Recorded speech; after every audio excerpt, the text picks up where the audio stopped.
দলৰ বিভিন্ন পদমৰ্যাদাৰ কাৰ্যকৰ্তাসকল, মই আপোনালোকক এই পবিত্ৰ মুহূৰ্তত মই আন্তৰিক শ্ৰদ্ধা আৰু শুভেচ্ছা জনাইছোঁ।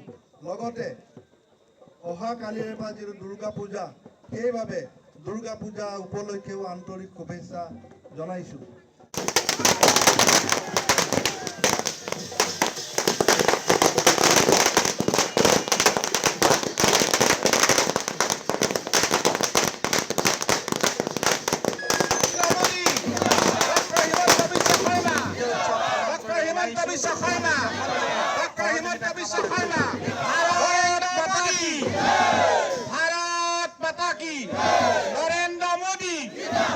नरेंद्र मोदी जेपी नड्डा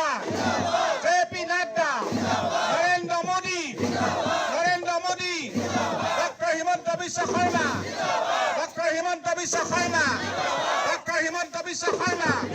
नरेंद्र मोदी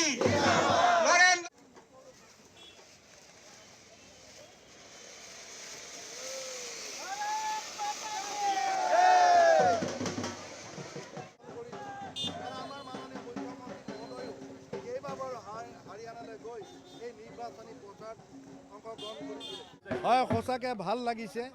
আজি পূজাৰ আগদিনাখন আমি ভাল খবৰ পালোঁ। ৰাতিপুৱা সময়ত ভাবিছিলোঁ ভাৰতীয় জনতা পাৰ্টীয়ে তৃতীয়বাৰৰ বাবে চৰকাৰ গঠন কৰিব নোৱাৰে, এইটো ঠিক 10:30মান বজালৈকে। কিন্তু 11 বজাৰ লগে লগে ভাৰতীয় জনতা পাৰ্টী গ্ৰাফ বাঢ়িবলৈ ধৰিলে আৰু হাৰিয়ানাত আমি কেতিয়াবা 49 বুলি কৈছে, কেতিয়াবা 50 বুলি কৈছে, আমি চৰকাৰ গঠন কৰিম। সেইবাবে মই আমাৰ ভাৰতবৰ্ষৰ সকলোৰে আদৰৰ প্ৰধানমন্ত্ৰী মাননীয় নৰেন্দ্ৰ মোদী ডাঙৰীয়া, ৰাষ্ট্ৰীয় সভাপতি জেপি নাড্ডা ডাঙৰীয়া, হাৰিয়ানা প্ৰদেশৰ ভাৰতীয় জনতা পাৰ্টীৰ সভাপতি প্ৰমুখ্যে সমূহ কাৰ্যকৰ্তাক মই আন্তৰিক ধন্যবাদ জনাইছোঁ।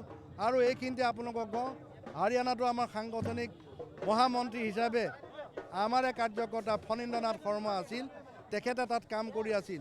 মই তেখেতকো আজিৰ এই স্থানৰ পৰাই মই শুভেচ্ছা আৰু ধন্যবাদ জনাইছোঁ।